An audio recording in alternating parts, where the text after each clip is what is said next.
Shah from the Regional Youth Cooperation Council. And we have here with us Harun Shabanovic from the Center for Youth Development. He's going to replace Yasmin Yasharevich, who unfortunately, because of some private reasons, couldn't be here today with us. So they will give some examples on inequalities in everyday work with youth and share some of their experiences with us. So now I'm giving the word to my colleague Gazela Pudar-Draško from IDES. Thanks a lot, Harun, and thank you very much for investing your time in preparing all of this and making this possible to meet together. I'm very happy to see some of the faces here and very happy to hear some short inputs from the speakers you have announced. For that, I would like to give you a few words about why we have gathered here today. I mean, this was meant to be physical meeting in Mostar. And some of you have heard this story last time, but some of the people here are new, so I would just shortly repeat. This was supposed to be a meeting, basically a workshop in Mostar about education beyond reconciliation. That was the initial title, which we figured out together with Harun and Felix from Friedrich Ebert.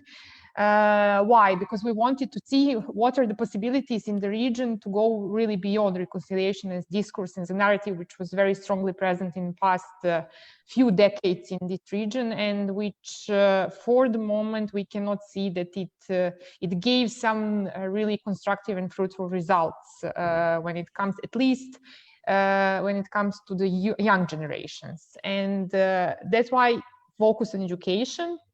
Basically, after the period which we all passed through education, I think this generation here, at least these people here, some kind of, I would say, socialist education in the region. We are now having a generation of young people who completed their education in a completely different system, where we can still have, I mean, there are studies which are saying that there are many contexts in this educational textbooks which are very, I would say, not friendly toward each other in the region. So there is a discourse of, I would say, resistance to the nations, resistance to nationalistic discourse still very much present. Next to it, or very important also, there is a very present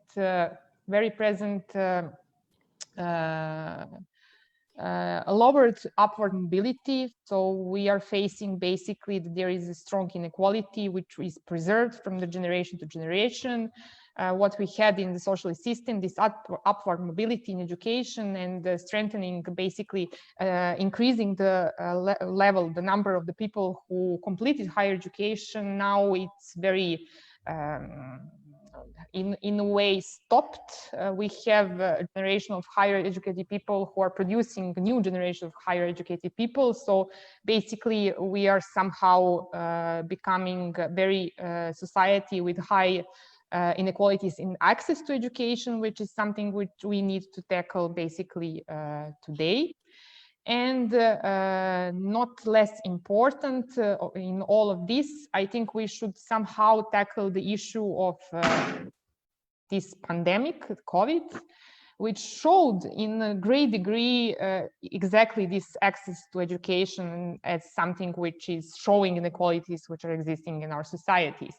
You obviously all know that the schools were transferred to the online system and in some cases to TV, like in Serbia, and I guess that was the case also in some other countries.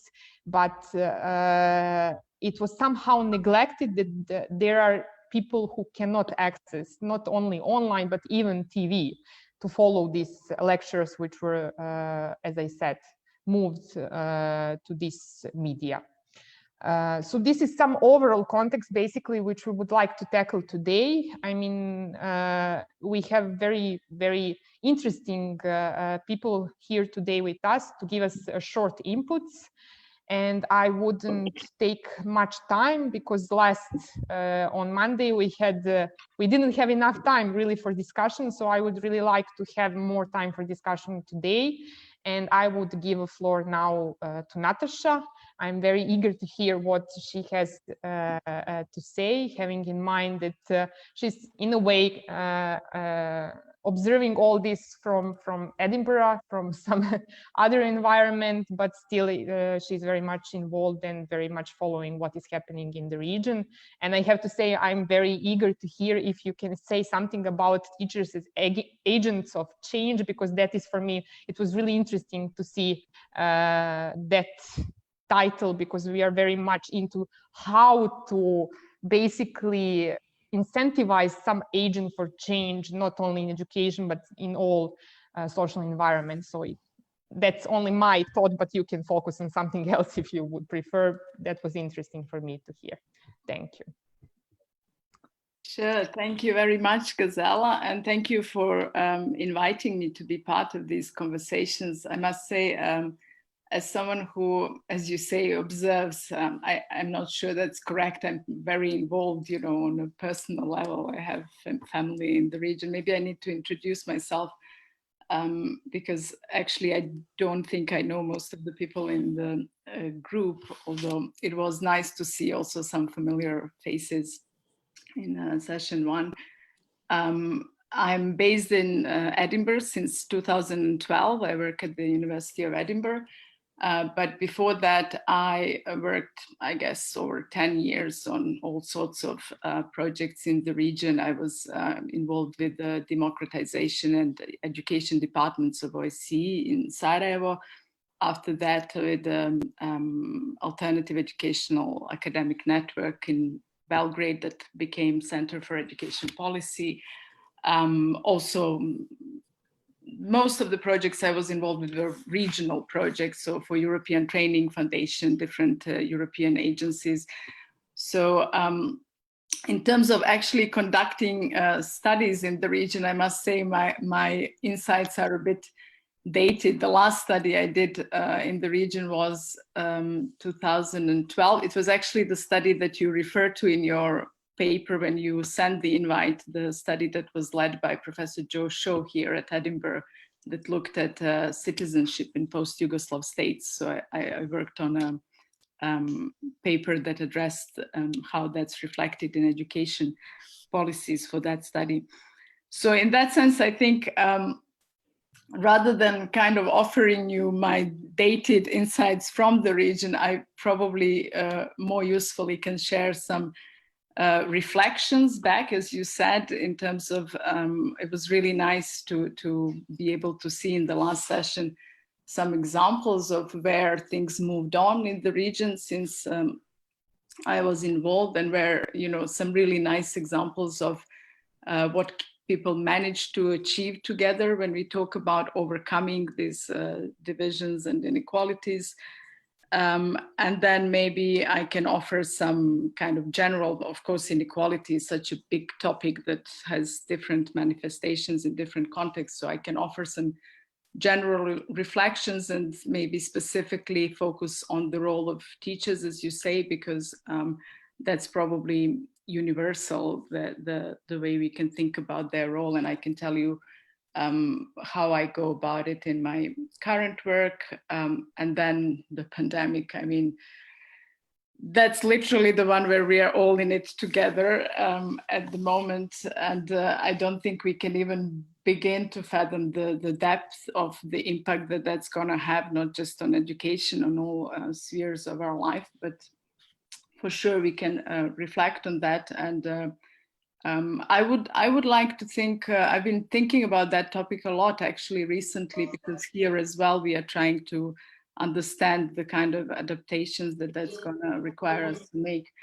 And I like to think of like the kinds of opportunities that that might offer, as well as, you know, we are talking about challenges a lot, and we were talking about, for example, the fact that you shifted this meeting to Zoom meant for me that it was easier for me to join it. And we are shifting all our meetings. I convene a network on teacher education in our school that just, you know, spontaneously we started to be joined by people from Chile and, you know, all over the world, where it's really interesting to hear different experiences. So I guess there are some opportunities that are, I think, also important for the region, because it seems to me that many of the things that you described in your introduction, you know, these like nationalistic discourses, inequalities, access, they are not issues specific to the region. They're not in any way, you know, idiosyncratic to there will be specific manifestations in different contexts, but I do think that in the region we have something bigger to contribute to the debates in these areas, rather than tend to think of us as a kind of catching up with the, you know, train that has left the station. Because sadly, nationalistic discourses are also, you know, increasingly present in Europe, and there are things that European countries are trying to learn from the region as well. As a matter of fact, that citizenship and education studies that I mentioned, that was that I did for the bigger project that Joe Shaw and Igor Stix were leading, was something that, you know, was used a lot here. For example, during the debate around Scottish independence, they were trying to understand what can Scotland learn from. This is an example where, you know, country separates and starts to define its citizenship policies, who belongs, who doesn't belong, how do these patterns of, it's not just about what you put in the law, it's a pattern of admin practices around that that you put in place that end up including or excluding people. And so in that sense, I think my general comment would be that thinking of what the region can offer to these European and global debates is a more useful way of thinking about the problems than that constant focus on, you know, the region has its ethnic problems. And it's true.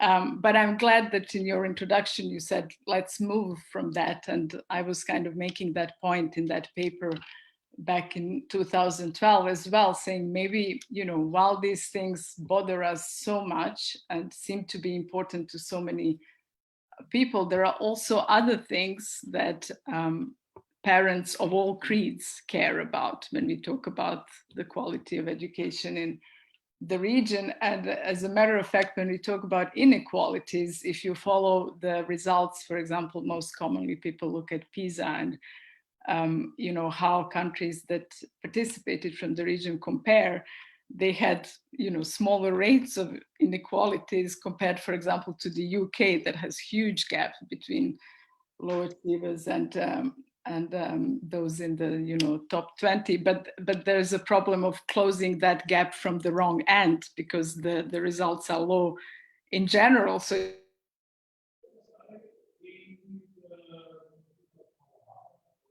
parents, so moving the debate into that space about what is quality and inequality in education is a good direction of travel, in my opinion. So in terms of my own, like where that focus is, when we talk about potential strategies for overcoming, as I say, inequalities will mean different things in different contexts. The reasons, the structural qualities will be different. But for me, that space in the middle is really interesting, in the middle between what individuals do. And I spent a lot of time thinking about teachers' role and especially how we can empower professionals to, you know, create the kind of inclusive communities, whether we talk about schools or now we are going to be talking about, you know, as institutional boundaries become more fluid, how are you going to create, whether those networks are virtual or real, how are you going to create interactions that involve everyone and that, you know, in which different voices can be heard. And I think that's an even bigger challenge now for teachers than it has always been, because their space is strained with all this pressure to constantly deliver, teach. In these circumstances, just teach anything, any form of teaching online, versus those core aspects of their profession, that is understanding you know, the relationships, where do these students come from, what might be the barriers to them achieving on par with others, and so on. So that space in the middle is something that I focus on at the moment. I work, the biggest project that I lead at the moment is between, it looks at integration of migrants in education systems in Scotland and Finland and Sweden. And that's an example of how you can think of these different levels of like structural inequalities and maybe support systems that countries put in place that will be different in different places. Also different welfare regimes. When you talk about differences between UK and Scandinavian countries, those will be very different contexts. And then you have individuals, how teachers respond, how do they, you know, you're faced with a, in this case, really like, you know, students come with different cultural backgrounds that are, I would say, more different than what we think of cultural differences in the Balkans that are sometimes symbolic issues of, you know, how language is key to someone's historic narrative and so on. Here you have a situation where really these kids don't understand what the teacher is saying. And of course you have that in some countries in the Balkan as well. But I'm just trying to make a point that it's going to be a different challenge in different contexts. But it seems to me that there is something universal about how teachers can approach these situations of understanding that the kind of learning environment you create, the kind of school community you create in which everyone feels included, is something that is a powerful space. And we saw examples of that in the presentations in the last session. So for me, the question we need to be thinking about is, how do you create that kind of space? How do you teach people to work with others to create those kinds of spaces where you enable contact? Like we could see the power of just physically enabling contact, because, you know, when humans have a chance to interact, they transcend those divisions. And that's not new. We know this from, you know, theory of contact from Alport, I think 50s. So in that sense, I think understanding what happens in the middle, that meso level, the institutional level, is really important, the school level, and how to prepare teachers and other professionals to work with others, with families, with other professionals that might need to be brought in. It's a shift in paradigm of thinking of it as a collective activity rather than always thinking about what can a teacher do as like the skill they have. And in relation to that point, and that's probably the last point I'm going to make before I leave some space for, I'm trying to read names here, Boris, right, is sharing this session. I think that what I heard last time was kind of nice examples, but also worrying, because it seems to me that in the region, it's still on the margins that these examples happen. And that's not to in any way diminish the excellent work that NGO sector is doing. They are important examples. But it seems to me that, you know, mainstreaming these kinds of, like, why do we still need to convince politicians that, you know, desegregating is a good thing? Like, these discussions need to take place in mainstream education. And I think giving power to professionals who care about what happens in the school community is probably, I'm just thinking of, like, I have many friends in the region who are teachers, you know, many of them will be of that brotherhood and unity generation that believes strong, they want to do the right thing, but that's not enough, because, you know, the whole structural conditions send different kinds of messages, and teachers themselves are part of those divided communities and deeply embedded in, you know, their own ways of thinking and background. And so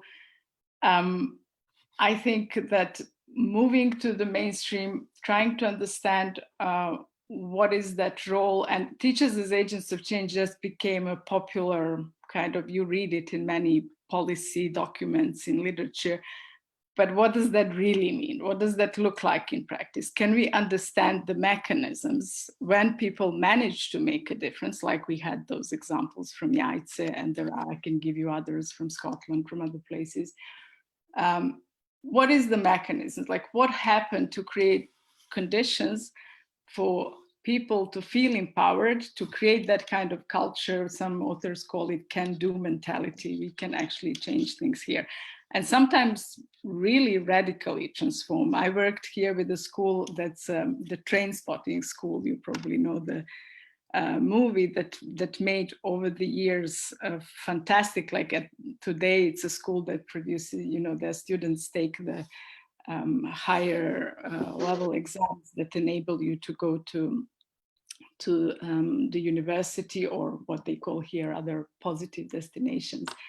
So in terms of mechanism, I think there is something about human interaction, the power of human interaction, the understanding that professionals have about who is excluded and why the people in their school might be disadvantaged. And those will be intersecting reasons why, you know, not all Black people are disadvantaged, not all girls are disadvantaged, but as a group, they often are. And then, you know, there are different dynamics around that, and that dynamic is best understood at the level of the institution, where teachers understand the kind of dynamic that it creates. So, for example, closing the attainment gap is a big issue in Scotland. The government has a strategy how to deal with that.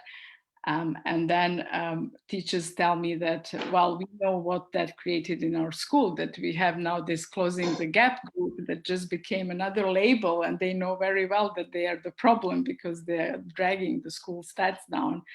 And is that a way to include someone? Or, you know, they understand better what are the experiences of these children in school and outside of school, and how they can create more inclusive environments in which education becomes meaningful for everybody, that they meaningfully participate. So I'll stop there. The last thing I want to say is that I would like to invite colleagues, and that's also because I'm not going to be able to join you on Friday, unfortunately. But I do want to invite people to reach out if you know, any of the studies I mentioned are of interest, or the tools that we are developing to kind of create some kind of hub in Edinburgh, because we have people in other countries who use the specific methodologies that we developed and tools for collecting data about interactions that happen at school level. Because those interactions, when you study moment-to-moment interactions over time, we can understand how they become more stable relational cultures that enable certain things to happen. And in that sense, if people are interested in, you know, I think that collaboration between researchers and practitioners is really important. We discussed that last time in many contexts. So do get in touch if this is something you would like to get involved with. Thank you. Let me unmute myself.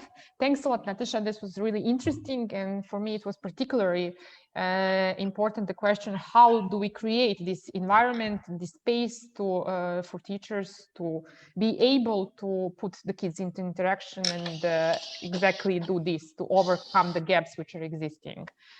And maybe Boris could give us a few thoughts, his thoughts about this, about how to create a learning environment. I think you have a lot of experience that you can share with us in this area. Boris? Well, thank you, Gazela, for this easy question for me. Greetings to all. For those who don't know me, my name is Boris Jokic. I'm a scientist from the Institute for Social Research in Zagreb. And I'm also very glad to see many known faces, some of the faces that I cooperate with, some of the faces that I've met on various occasions. Here in the Institute for Social Research in Zagreb, we are covering this situation not only in the COVID-19 environment, but for a long time we've been dealing with inequalities in education. So I'll try to be structured around several ideas with regards to the Croatian situation, with regards to how the policy reacted to that, and some future developments on the issue of social inequality. First, I can tell, and the empirical evidence shows that the digitalization has caused what many of us has expected, which is a digital divide, meaning that the sudden shift towards the online education has particularly impacted those who have already been unequal in the educational system. The suddenness of this change has caused many groups who were already in a, as I said, underprivileged position to be in an even more underprivileged position themselves. But just before I go into the particular details, let me just explain the Croatian reaction to the COVID-19 pandemic. Like in many countries, we have reacted to it in a different ways for different groups and different age groups of children. Up to the age of 10, to the fourth grade, Croatian pupils have been faced with almost exclusively TV schooling. TV schooling, for those of you who come from the education theory or educational practice, TV schooling is a very outdated model of distance education. Many of our relatives, many of our parents have already faced the TV schooling. This has been done by the public TV and other providers of television and has been perceived generally as a positive element within the complete shift towards a distance learning mode. From the fifth grade on, so from the age of 11 to the age of 18, all pupils have been engaged in a full online model of learning, meaning it has been expected they from the teachers, but also from the pupils, that they shift from the regular classroom teaching and learning to the complete tablet-like or computer-like teaching and learning. This has come under a very interesting presumption of the policy, which was then taken as a narrative within a public discourse, which is that the internet and digital equipment of all sorts is actually a right or a thing that every citizen in Croatia has. This is of course not true at all. There are many pupils who do not have that equipment. There are many parts of Croatia which do not have internet or high-speed internet. And there are elements of the parts of Croatia where particular groups of society live, which are completely unequipped for this type of education.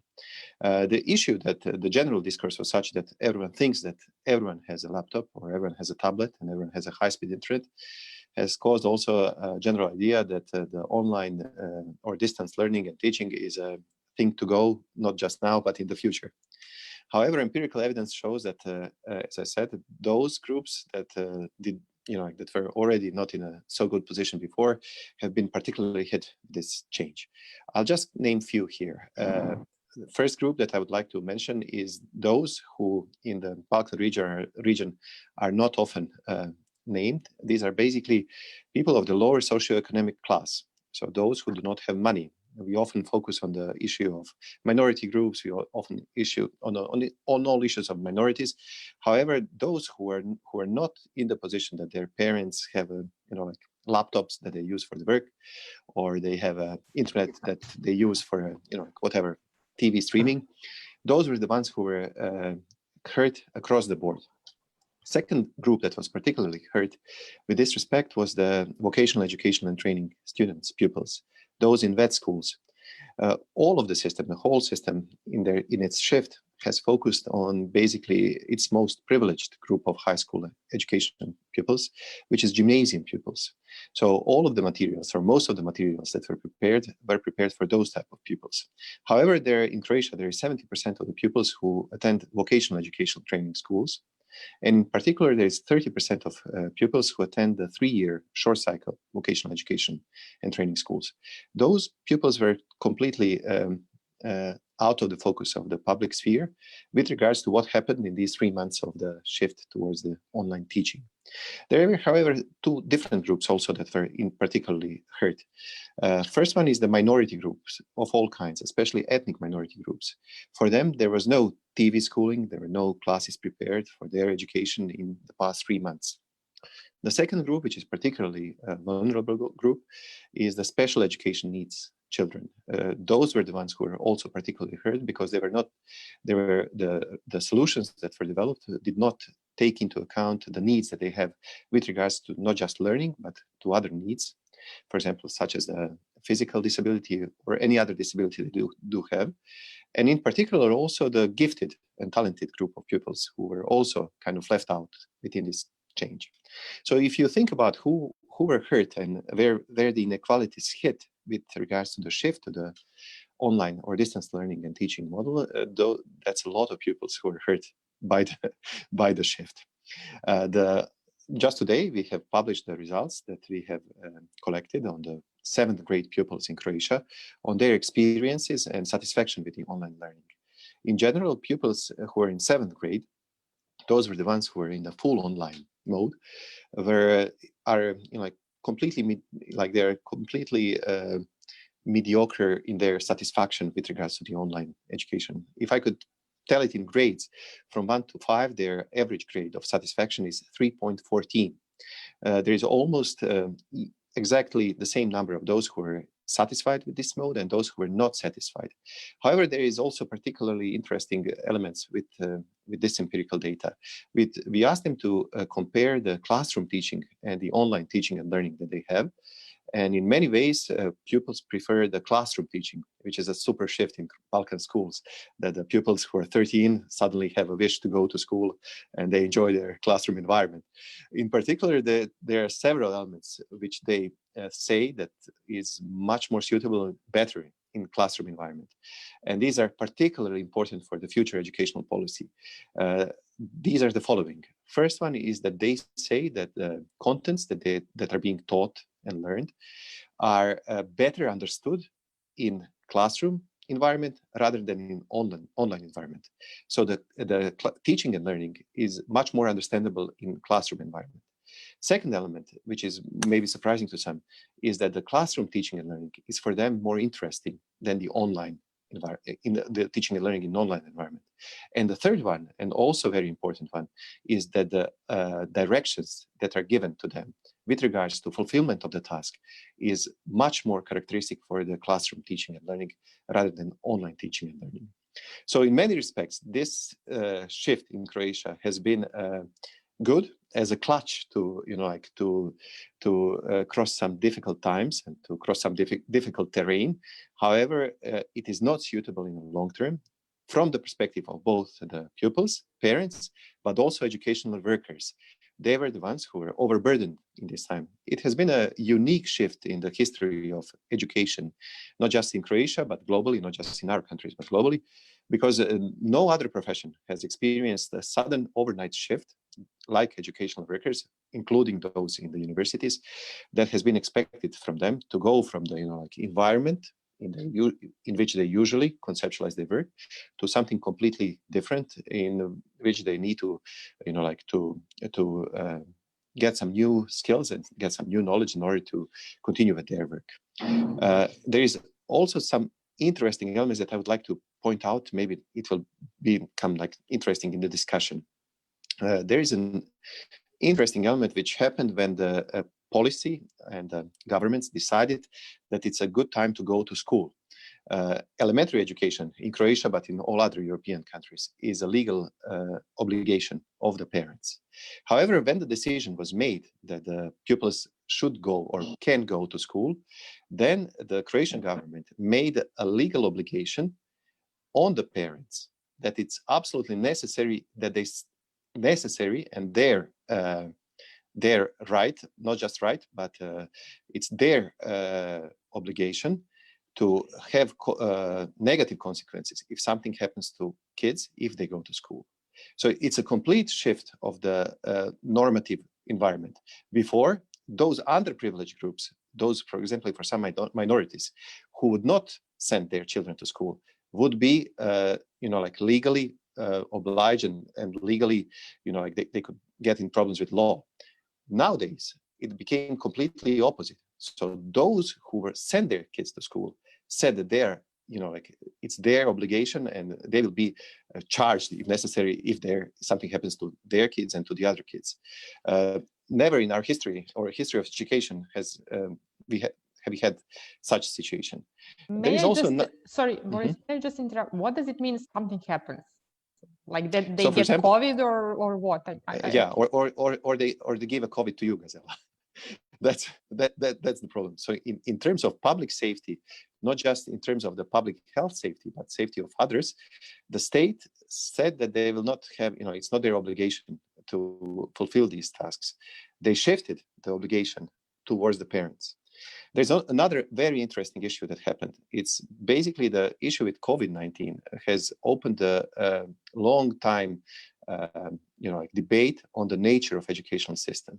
So it became obvious that politics or policies or governments in some way treat the educational systems only as a safeguarding system for children, in terms of them being in a closed environment where someone is taking care of them, whilst people, like the grown-up people, parents, are working.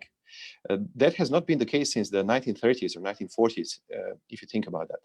So 80 years on, we have the classic industrial conceptualization of education and what that means. However, there also comes the issue of inequality and social class, because of those of us who have works that can easily transfer to our homes. We had the options that were not available to those who need to go to work in factories, in shops, in markets, wherever the physical presence is necessary.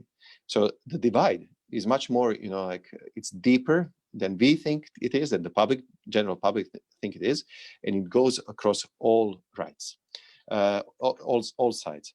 And finally, just to conclude, what has happened in Croatia, but in all other countries, has presented a very important and, as I said, unprecedented shift, which had great consequences on all elements and all stakeholders of the educational process. Here, I want to stress, emphasize particularly those perspectives of educational workers, because as long as the focus was, on kids and their parents and those, who are on this side of the educational process, very little has been said of the inequalities within the educational workers profession. Among them, there are many people, not just those of the older age, who do not have the digital equipment for the online education, or who never had it and at the time of the pandemic outbreak. However, they were forgotten. There was expectation that everyone should have everything with regards to the distance learning and teaching, and that this thing is already obvious, already had by all. And finally, there is another thing that I would like to conclude, and before I give the floor to the others, is basically that there are issues with regards to equity and equality also, of not only access, but the quality of education, which are connected with the role of parents.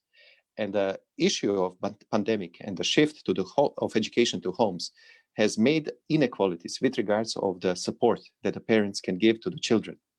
Meaning the role, the class that you are born into, or the socioeconomic background of your parents, especially educational background, especially digital competence background, has made, we know it also from the empirical evidence, has made even bigger emphasis and even bigger impact than the existing inequalities that happen in the schools.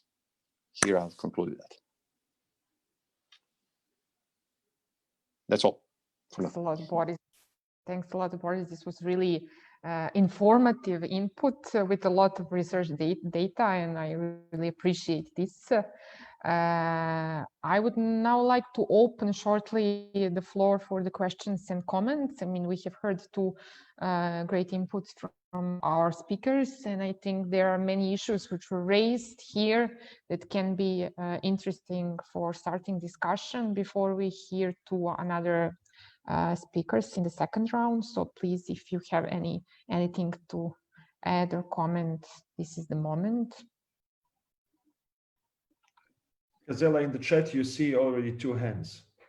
Okay, I don't see, so thank you for helping me. I'm gonna be a bit of a help here. I can see hands as well. Harun is not the host.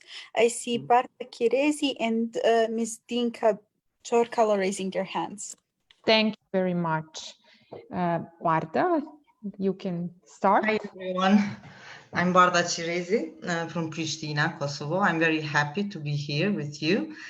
and to join this very interesting conversation. I'd just like to comment on some of the issues raised by the previous speakers. First, in Kosovo, we had a similar experience with Croatia. And although the Ministry of Education declared that almost 90% of children have access pre-university education through the TV and the online platform, because in Kosovo, not only on the TV, but the same materials were also in the ministry website. So children could access that material from different equipment.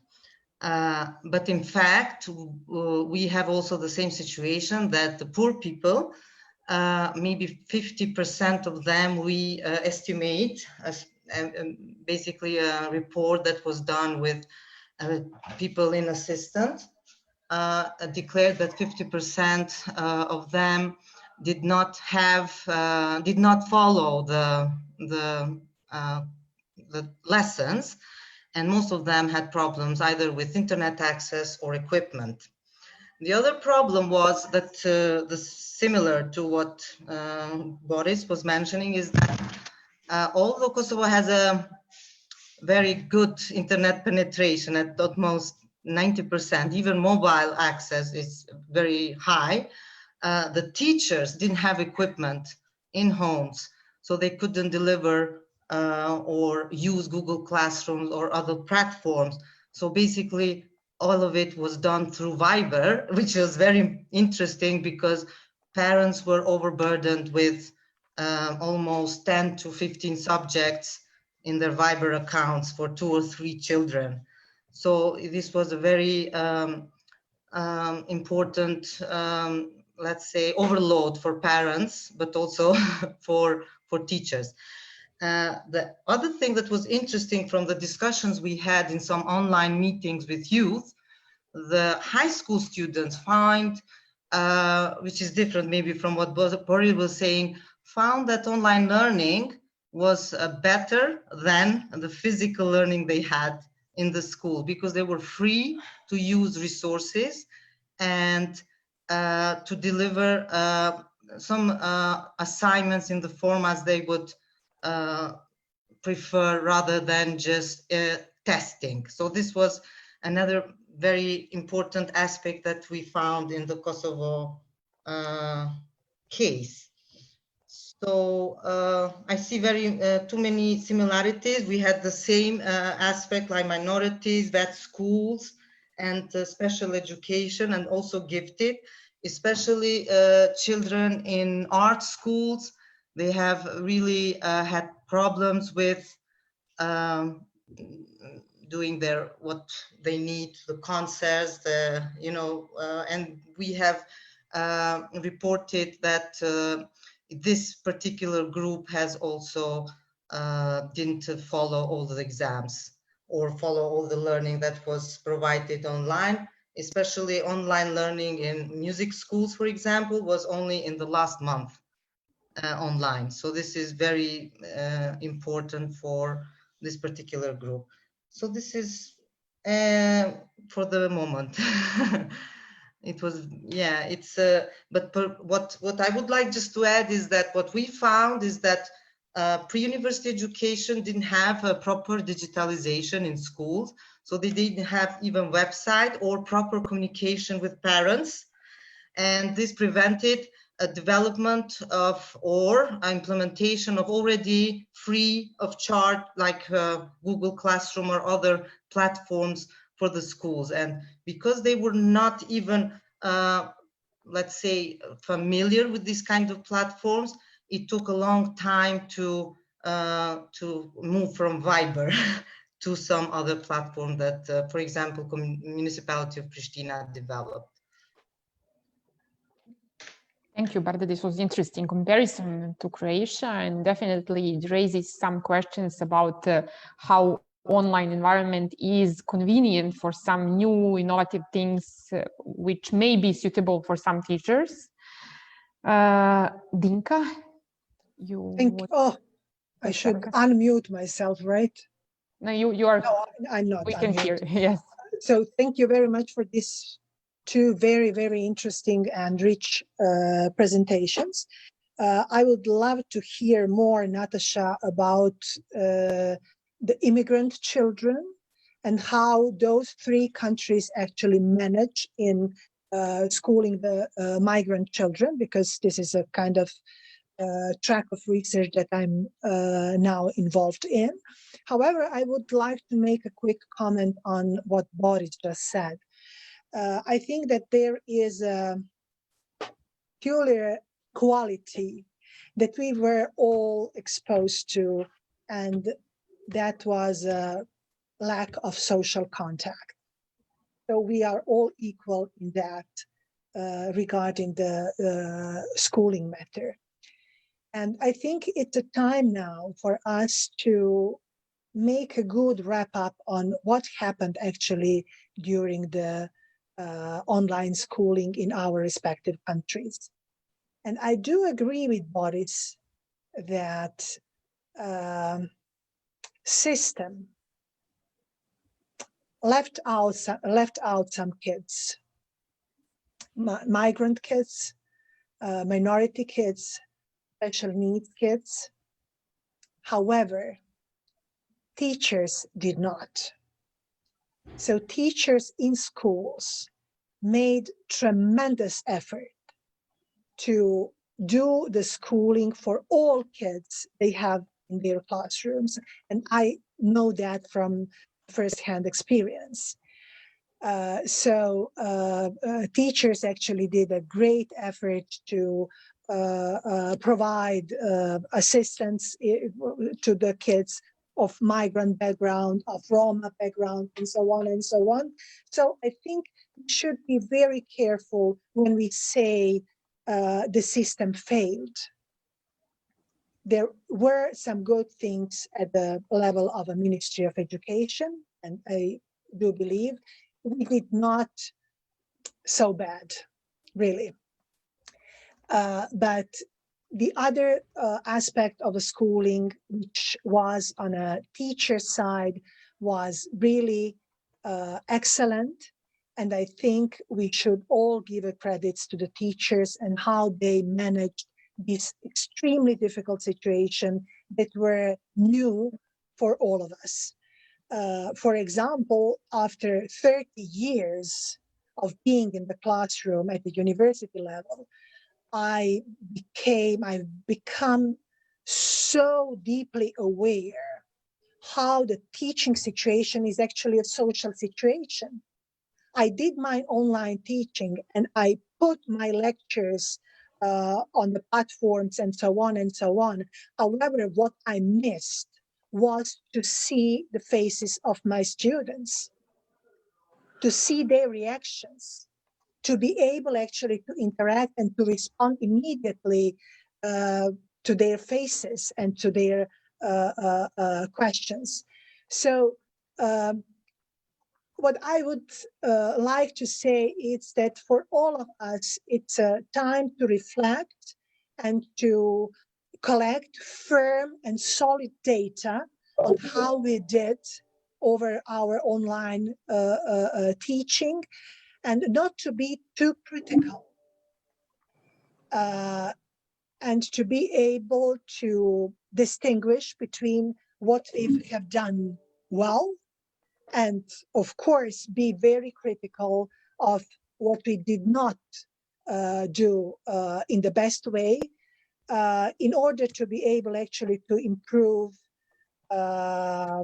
our teaching in what is really very likely in the autumn, and this is the second hit of a coronavirus pandemic.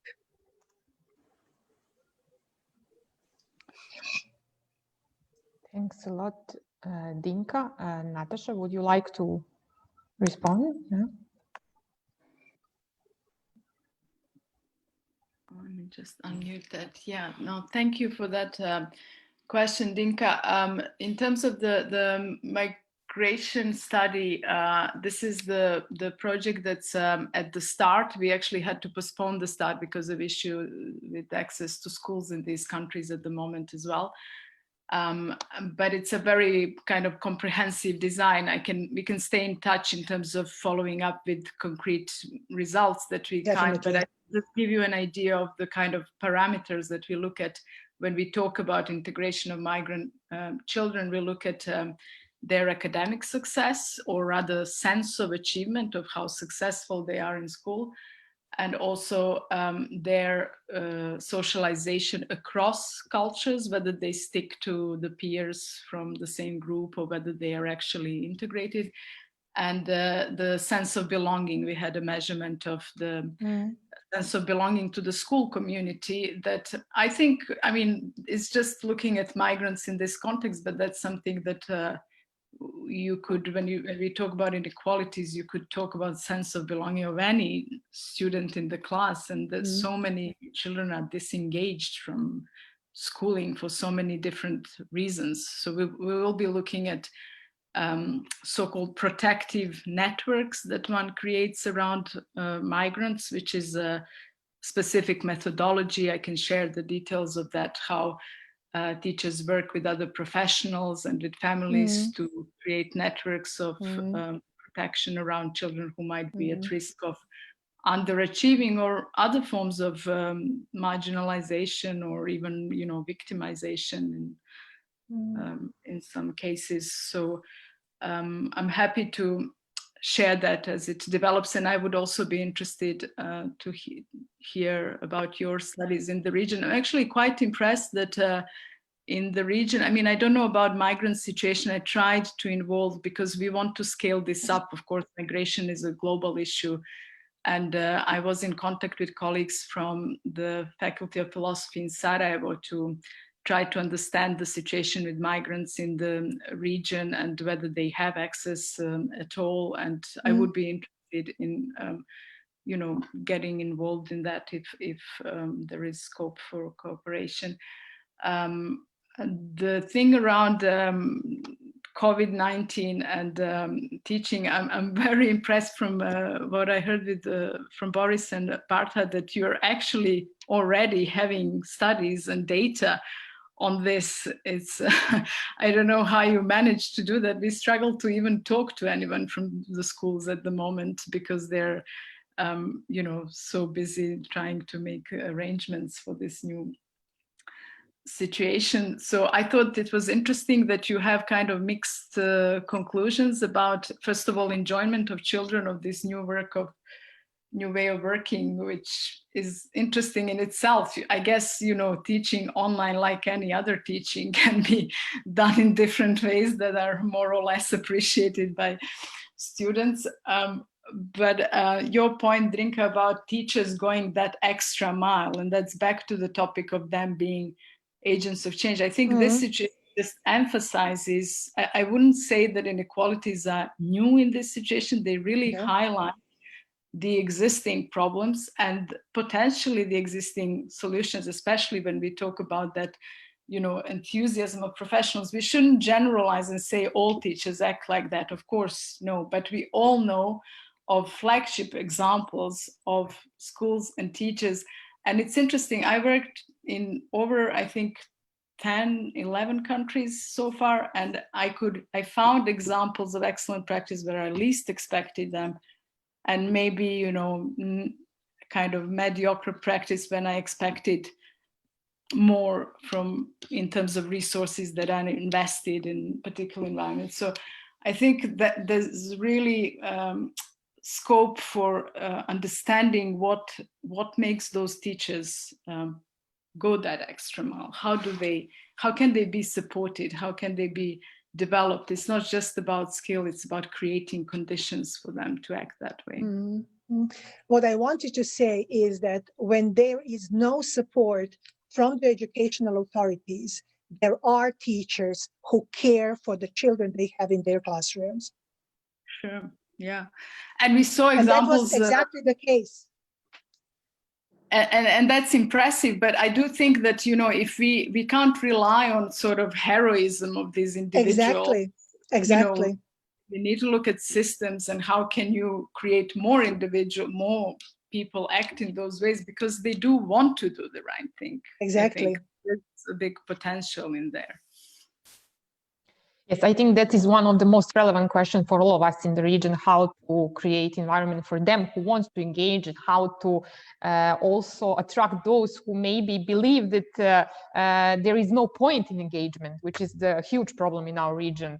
That there is no possibility to make a change. They don't believe in themselves. So this is the huge issue in all social contexts, especially in education, because education is definitely the most important, and people, especially politicians here, tend to neglect this, to forget the education, and is a very relevant system which is actually building capacities and producing the people who believe in change. And that's something what we definitely lack here in the region. I would like now to turn to the 3 people, actually, not 2, as I said previously, in the second round, so they could tell us something more about specific experience in working with young people. Some of them are working in non-formal education, basically, which is very important pillar. And I would like now to invite Defina Peci, coming from National Youth Congress of Albania, to give us a few words of their experience working with young people, especially in the perspective of inequalities, which is topic of this workshop. Defina. Thank you, Gazela. Hello to everyone. Thank you for the contributions. I must say that, well, in a way or another, as Boris said, and as the previous speakers told about, it's a new generation of inequalities. I would say going around digitalization, going around to the technological development. And I think that this can trigger to a new great divergence in society, a kind of not seen since the Industrial Revolution. And it's not only the classical system of the education affected by this, but also our scope of work and even informal education. Even that is, how to say, it is perceived that when you work on the non-formal education and working with NGOs, you are much more flexible to change, to get adopted, rather than the classical system, but still we faced our own issues. For example, the first thing, using the digital tools to try to manage the non-formal activities that we had foreseen was, let's say, a challenge in itself, because we target young people coming from, let's say, advantaged areas, but even those from the disadvantaged areas. And speaking about this, it was very difficult for us to include in our online activities those young people who really had a lack of equipment or lack of digital skills. In the other hand, it's not only about the tools, it's about the approach and methodology. We didn't have the proper time to adapt our methodology of talking, speaking, building capacities, informing, because you cannot be the same. I mean, it's not like physical interaction, it's not like physical meeting. You have to be much more interesting, you have to get their attention. What is something important that I would like to highlight here, because I don't want to repeat what was spoken previously. Mostly what we have observed from our activities, those young people which are coming from disadvantaged backgrounds are much more unwilling to participate actively, which means that you need some time to make them feel comfortable, to make them share, to make them participate. And via digital tools, it was, let's say, quite difficult to have them in the discourse in an active way.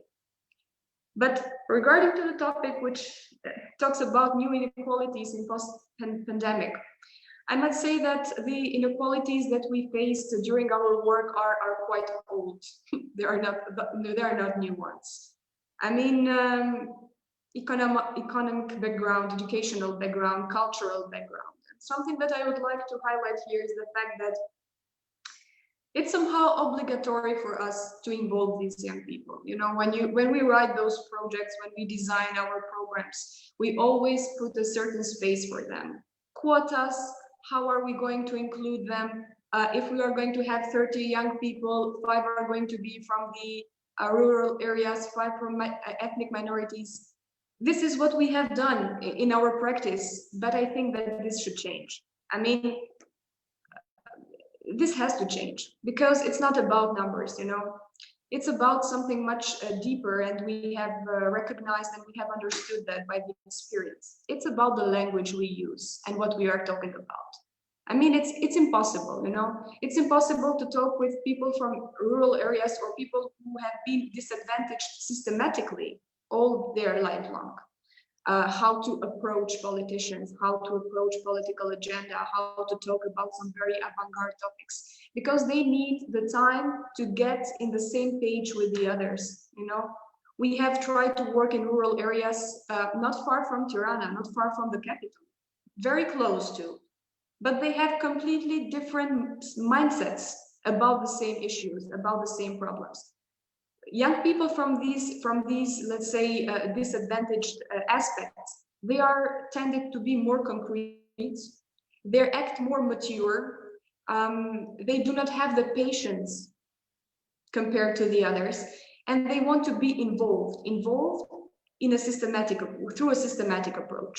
So I would say that in one hand, young people are more open to inclusiveness because they do not have those boundaries which sometimes adults do have, but in the other hand, they need a proper approach when it comes to the achievement that we try to make in our sector.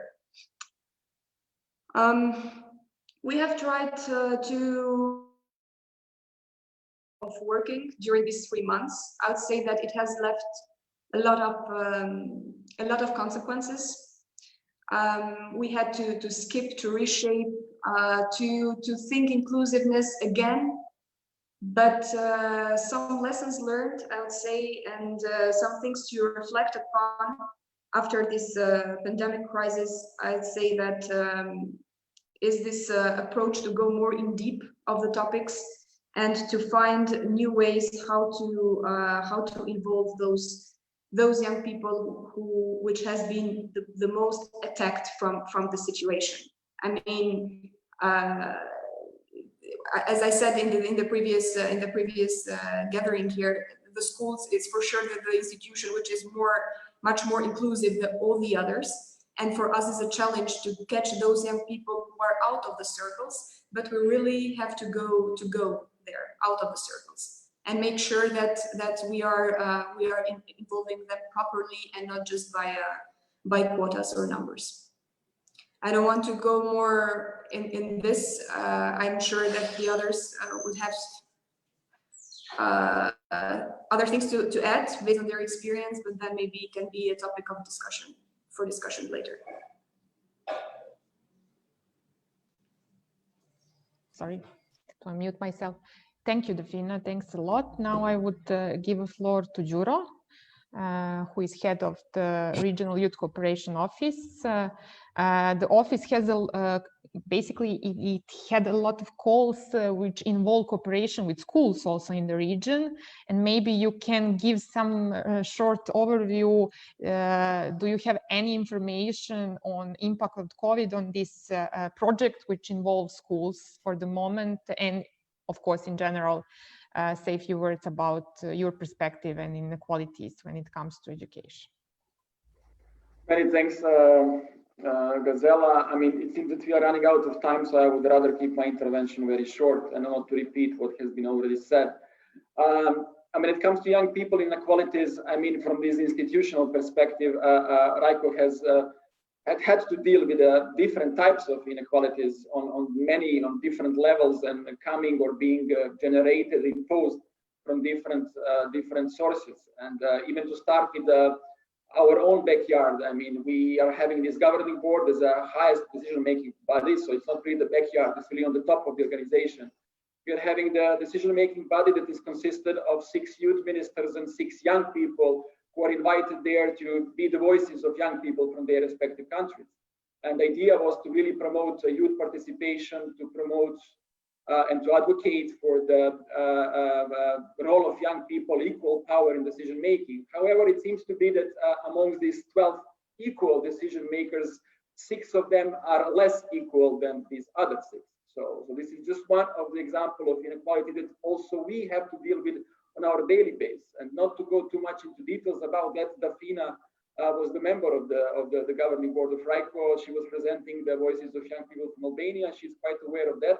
But yeah, I mean, we are also talking about empowering young people to be able to express their needs and to advocate, fight for what they need. It's also the institutions need to understand that they are equally invited and they should have the equal power in decision-making processes. But my second thought would be around the ongoing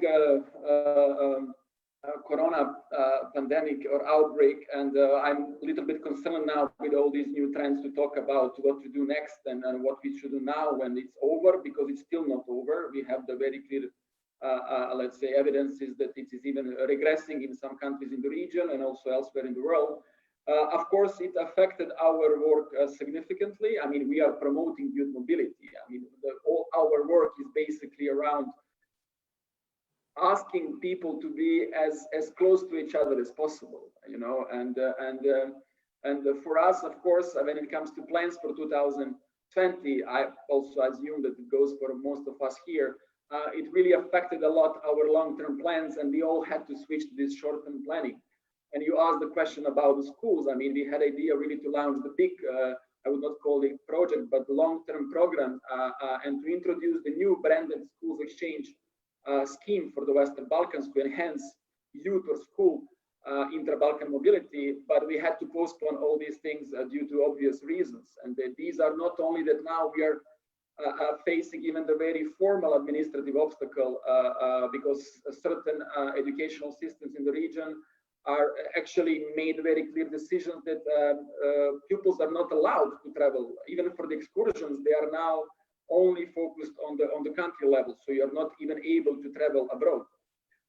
So of course it affected a lot our work, but before or after Corona, there is one thing that I would like to mention when it comes to inequalities, and something that I would like to call not equal opportunities that would be worth being mentioned here, is the fact that there is this sense after 3 years that most of our work was still somehow focused and remain in that bubble of young people who are already quite engaged and who have opportunity to take part, already had opportunity to take part in different programs, or already somehow hooked up with the I don't know, maybe school councils or local NGOs. And the inequality that I would like to talk about is how to reach out and get through those young people, for example, in remote areas.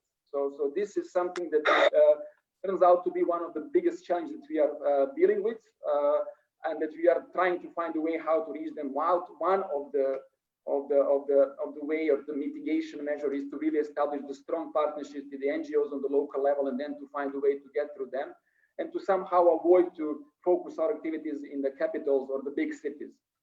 And I mean, I don't see here, yeah, Samir is there. And the last thing I want to say about Jajce is that's a small city. But for example, we discussed on Monday about 2 schools under one roof, and also more or less almost the same examples also elsewhere in the region. And I would be so happy to see some kind of twin cities or cooperation in between, for example, Jajce and Kosovska Mitrovica. But one of the inequality or the huge obstacle is the visa regime in between Bosnia and Kosovo. So can you imagine how that looked like for us as a donor, or I don't like actually the expression donor or label donor, as a grant giving organization, that we are not able even to support these kind of programs. I think that there is a lot of experience and knowledge to be transferred from Jajce to maybe Kosovska Mitrovica or elsewhere in Kosovo, and vice versa. And finally, just to close with a bit more positive note when it comes to education in general, and one of the findings of the FES study from the last year, published in April 2019, was that actually for young people, I mean, education matters. And I think it's a huge thing. I mean, the vast majority of them has stated that really education matters. And I mean, taking into account some other perceptions, such as this overall sense of disconnection with institutions, that they still think that our curricula and programs are outdated, but they still believe that education matters. And this is for me something to say at the end on more on the positive note, but just a little bit, not to be too positive. Very same study also stipulates or show us that 71% of young people also have the feeling that their governments or establishment in general, including also educational system, don't really care about their needs. Mm-hmm. Thanks a lot, Juro. This was really interesting, and I know that RICO is doing a very good job in with the budget which it has to achieve things in the region with young people. I would now like to turn for the last representative today, instead Yasmin Yasharevic, we are having Harun Shabanovic here, who should give us a few words about what they are doing with young people in Center for Youth Development.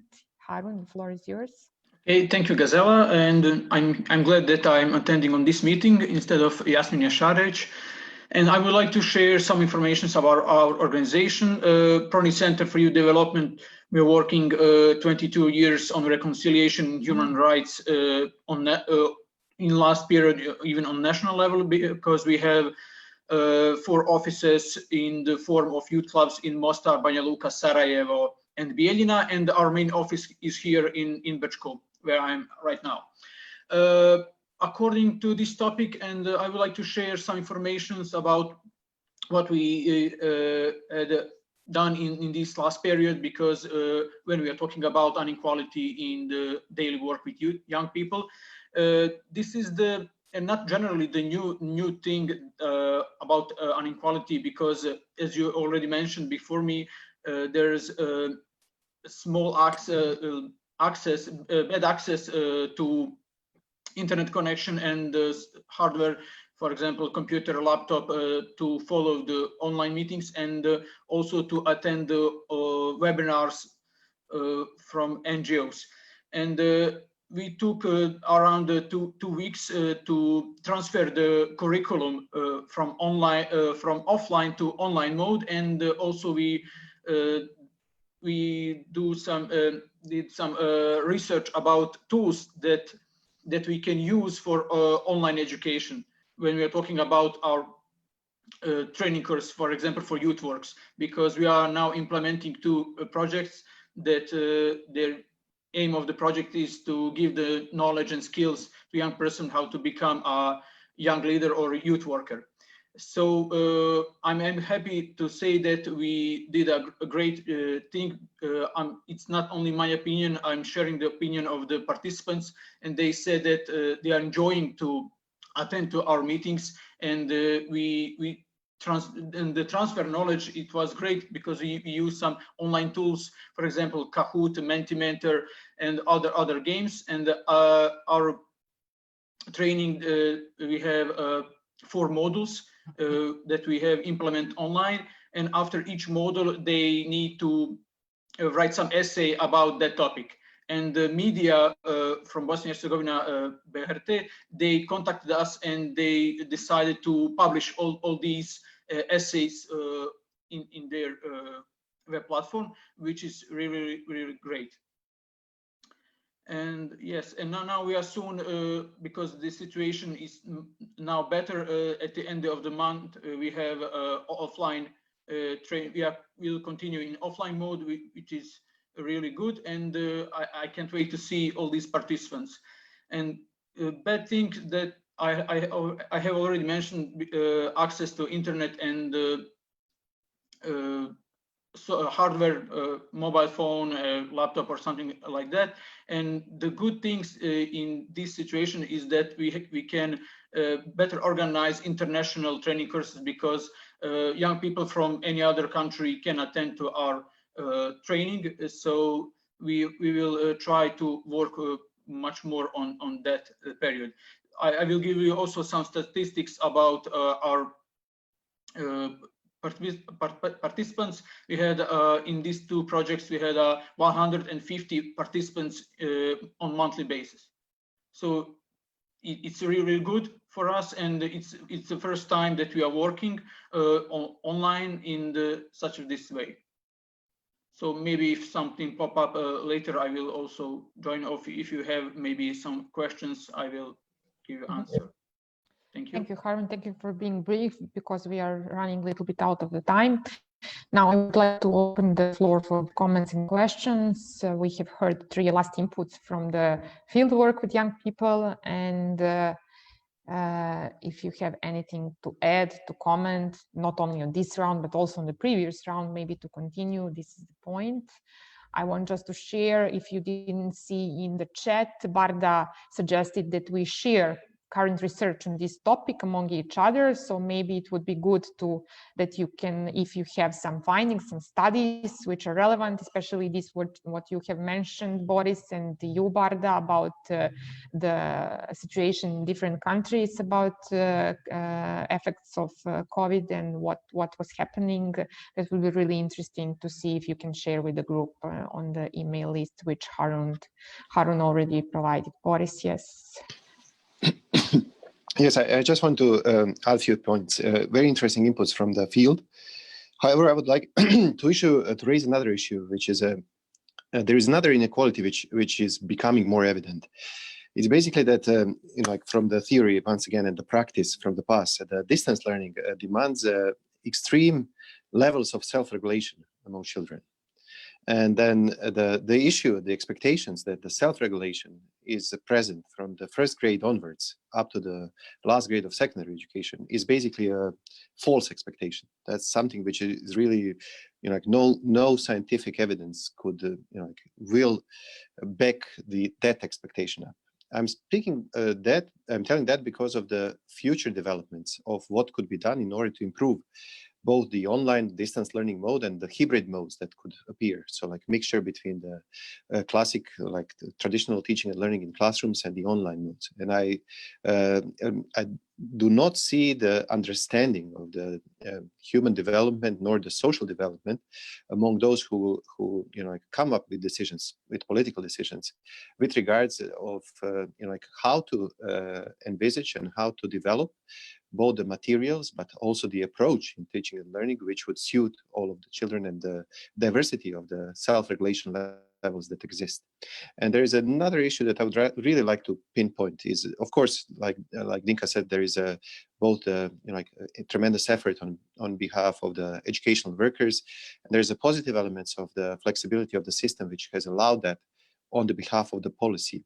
However, our empirical evidence shows that there is pockets of society which do not participate in the distance learning and teaching, and that could not be emphasized enough.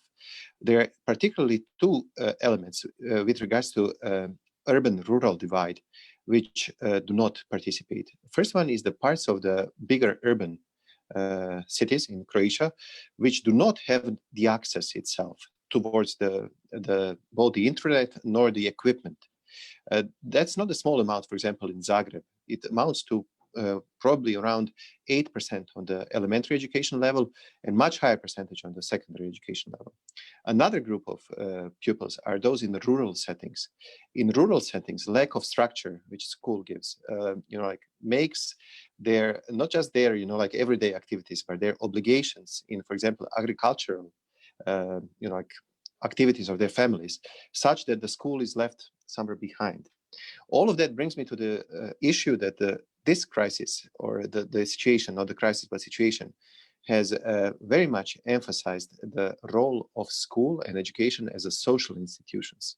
That's something which is really, like not enough stressed.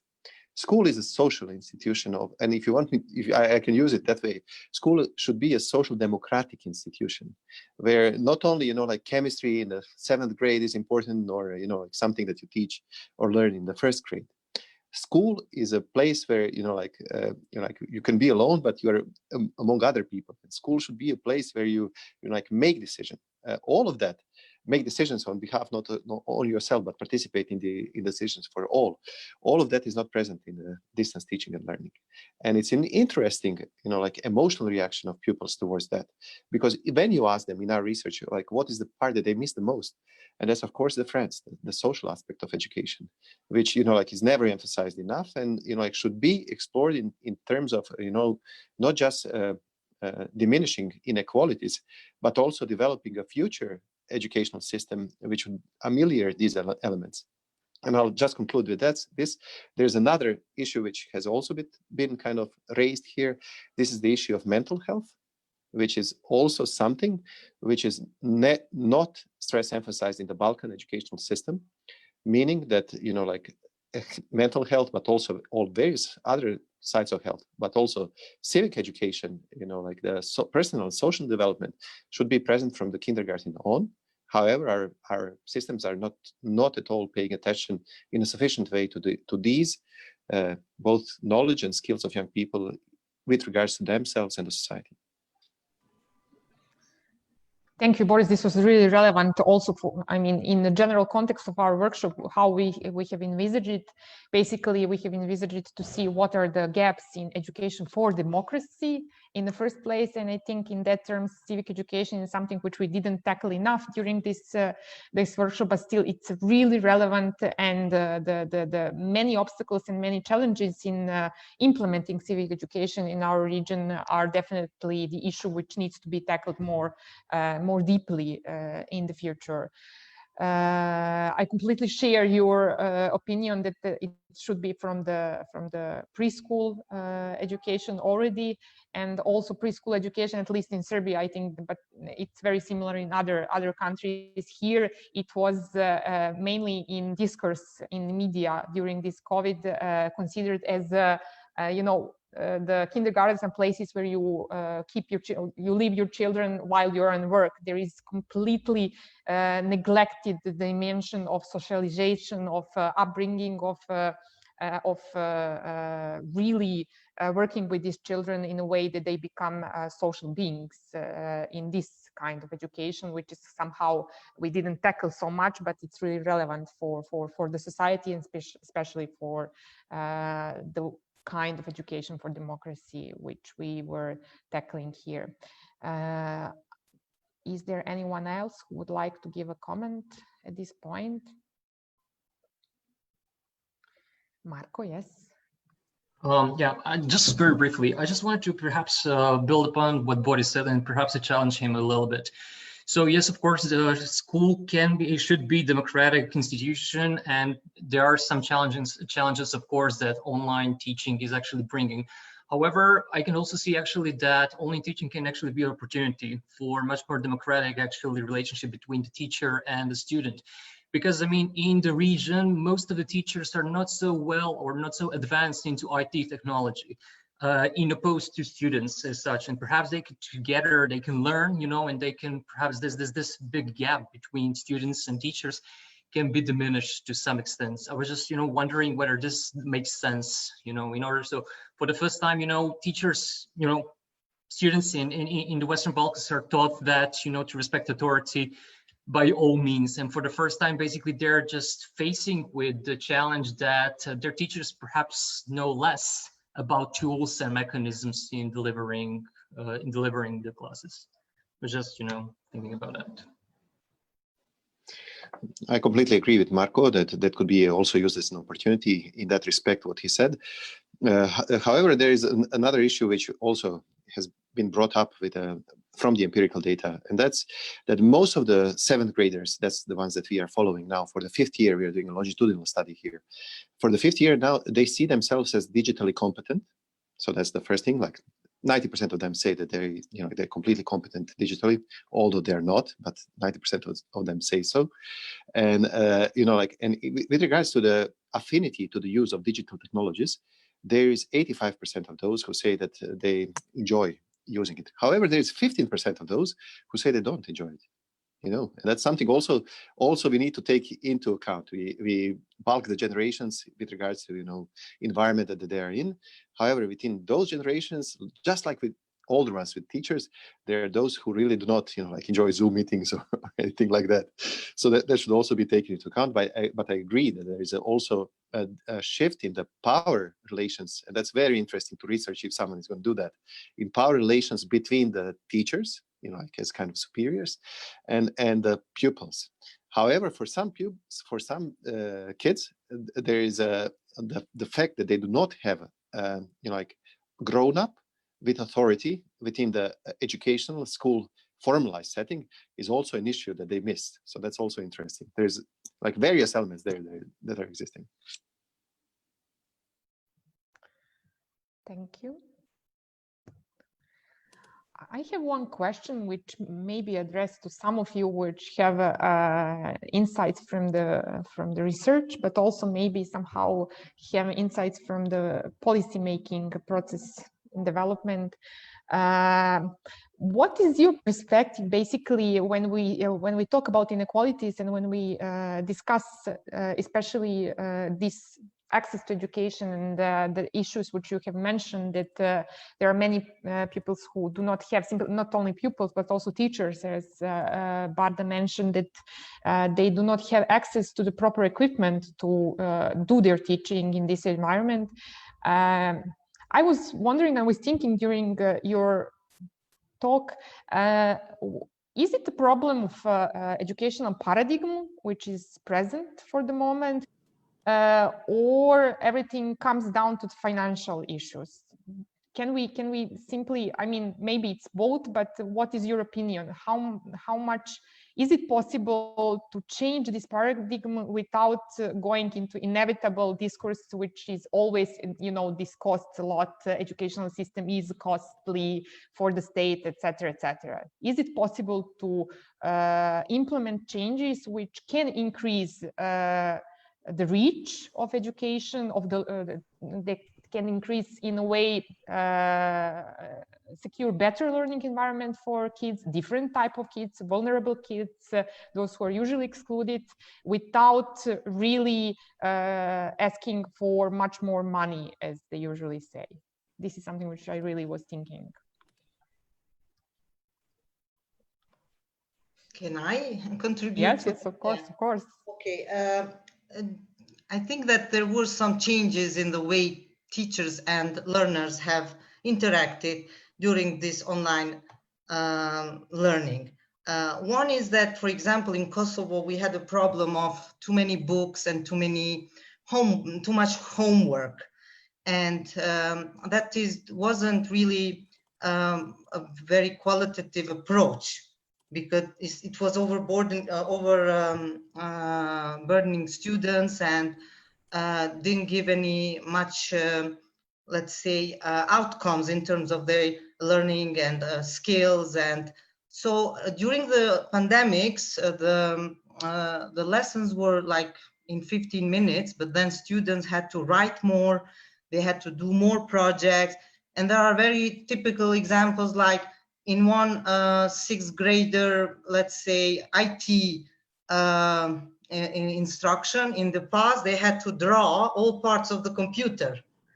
And during the pandemic, children were using the computer, and they got very confident with PowerPoint, with Word, in a very intuitive way. So that was, of course, for those that had the equipment, because for those that didn't have the equipment, that was also very problematic. The other issue is that the learning space for youth that are in high schools, age 15 to 18, it was their space. So they are very used to communicating online, writing online, sending messages to each other. And so there were a lot of cooperation among students in high schools.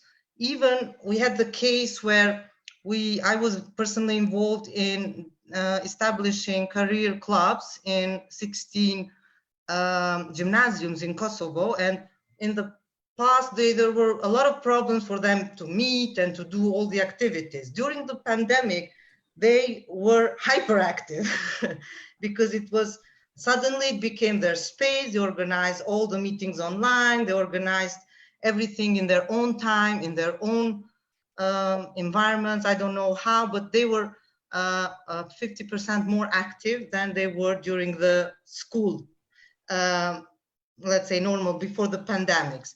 So one thing that comes to my mind is that going to school, it takes approximately 6 hours. And in Kosovo, they have minimum 10 subjects. So it's too much. work and too much workload. And instead of focusing on less subjects, but more qualitative, let's say, learning material and also evaluation methods, this is somehow professors now, teachers, they started to do some evaluation or assignments that they didn't do in the past. All of the evaluation was testing based. So this has changed, and young people, but also learners in general, they prefer varied types of assessment, not just testing. So we have to look at also these kind of activities and outcomes so that we can say what was, good or what we can change. Because at least in Kosovo's case, we were ranking lowest in PISA. We were having serious problems with how schools are managed, and especially with evaluation methods. So the pandemic really challenged this and made everyone think. So, for example, with youth, the first debates we had was about online learning, then evaluation methods.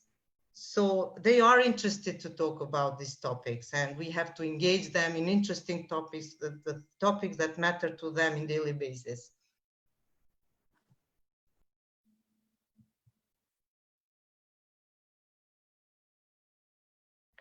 Thank you, Barda. But Gazela, just to give you a kind of answer to your question of, is it possible here to do, to pay attention to the various potentials and needs of children and pupils of all ages, and still not fall into the, cost of education paradigm. But I think it is possible, and I think it's in Croatia. At least I knew that's why I asked. I knew that you said that. Okay, no, in Croatia that's actually happening, but it's a social process, just like anything else. It's basically starts with raising the issue of education on the political and social agenda, something that needs to be done in order to shift the social understanding of individual, because that's what education is about. It's a shifting from idea of classic industrial type of cramming things, facts into the little or bigger heads, to the understanding of each individual as something particular setting, and both potentials, as I said, but also some things that need to be worked on. It's interesting what the money is spent on in educational system and how the decision is being made in educational policies. I've been working intensively for more than 10 years now with various governments of Croatia with regards to the educational change, and it's not about the cost itself. It's about understanding of what education is. And now we are seeing the shifts. We are seeing it interestingly in new voices that are appearing. First voice is the voice of the educational workers, which was not present till the last year, with large strikes, strong movements of unions for the quality of education. And now there are other voices that are appearing, which is parents and pupils. So in order to make education not just a democratic right, but like a democratic vehicle of change, which it should be, and it's the only vehicle that I believe in that can make a social change. For that it takes a lot of time, a lot of work of all actors, NGOs, government, science, if you want, unions, employers even. And and I think it's doable in this region, because this region has been, if you think about it, it was being said that Kosovo is last in PISA results, and I know Serbia is not much better, but Croatia is not that much better either. But we are not, the last place on earth or last place of Europe. This place has a great potential, and it has educational systems which could be used in order to make very, very modern systems, and which suit people, both young, old, both parents and workers. But it needs just devotion and commitment, and a little bit of thinking and knowledge, which often lacks in political parties. Yes, Barda is adding in the chat. We also have seen the rise of parent learning voices, which is definitely the case for the moment. Okay, if there are no further comments, I think this was really good and positive way to close this workshop with Sasha. about? Do you Yes, want so to say that something? I Yes. just would like to add something. Yes. So about the money, I'm sure that money is not the problem. So that if you take in consideration the cost of failing reforms we had in the region for a few decades now, so it's really not about money. And just to illustrate that is, I will use our experience from some previous research where we visited and made case studies about so-called good schools. So what we found there is not that they are equipped better or that they are like in better areas of cities or so. We had very different schools. Some of them were like managed in one way, some of them in a little bit even more authoritarian way. So there are many, many differences. But what was the common is that this is the place of positive social relationships and collaboration, not only between teachers, but also between teachers, parents, teachers, students. And I remember very well when one teacher told me that she's traveling every day 1.5 hours to the school, and she had several opportunities to change the school and to spend less time in traveling to the school. But she said that she would never change that school because she's sure that she can try different things. She can make mistakes. She will be supported by other teachers, by students, parents, school principal. So it's really about human or about collaboration. And then we are coming to something what Boris mentioned. It's not something that you can do by ABC. So there is no like small recipe and then you say today we are doing this and tomorrow that and then it will happen. So it's really about building different culture within the school. And just another remark when Boris mentioned that school is a social democratic institution, I think, and to be again a little bit more pessimistic, I think that we don't have school as an institution because nowadays in the region the school is physical place where different people, some of them are teachers, some of them are students, are coming to do something that in many occasions doesn't have sense to them. So when you speak to teachers, they don't see the school as a community. They really see themselves, their subject and their classroom and delivering classes. So I think that we need to go backward and to start to first rebuild school as a community. And then we might start to change curriculum, evaluation, and other things which are more technological. Thank you. Thank you. There is one point also from here. Could you share the link to research you're referring to? That would be really nice if you could send us. Yes, I think you're very right. We need to build community in order to the pupils to feel like they are belonging to this. And then if they feel they're belonging, then they will both teacher, parents, and pupils, they will invest more of their energy into trying to achieve the success, whatever success is in the education, whatever we define it. But yes, I agree with you. I think that what we miss in the region, and I would like to conclude this with this sentence basically, is more listening to the needs, especially from those who are making decisions and who are making directions basically into education. I know that you here who are present for the moment are champions in doing that. I know a lot about what you have done previously, especially Boris and Sasha, when it comes to reform of education, but we definitely lack more of the critical capacity and more of the capacity to learn and to really listen what people are telling to us and then to build this joint community, because where people are feeling that they are listened, that they're respected in a way. That was one of the important lectures which I have learned from Boris' presentation of educational reforms he was leading. Basically, they will give more of themselves to the process and then they will be more successful in a way. And for educational purposes, this is really important, that you have people who are dedicated to the process, and then the results will come in the end for themselves. And yes, there is a question here from Natasha. In general, how would you like us to share relevant links info? I think email to organizers and Harun. Where is Harun? Harun, yes. Yeah, You could collect from all of us basically these resources, references to the studies, and then you can share. So Boris, Sasha, Barda, Natasha, whoever has any kind of study which is relevant for this issue, I think it would be really nice that you can share with us and with Harun primarily, and then we can all have them in one email. That would be really great for us. Thank you very much all. I think this was really interesting. We have heard a lot of new information, especially from some very recent research which has been done. We are continuing on Friday at 10. Yes, Harun, the next is at 10.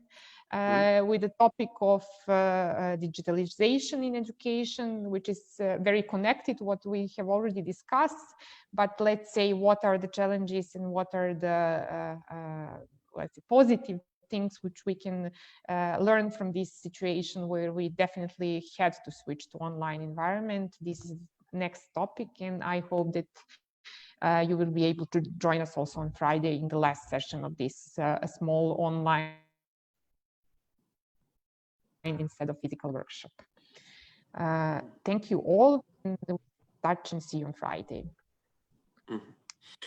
Yeah, thanks also from my side, and we hoping to see you all on Friday. Thank you. I've just pasted this report and the article that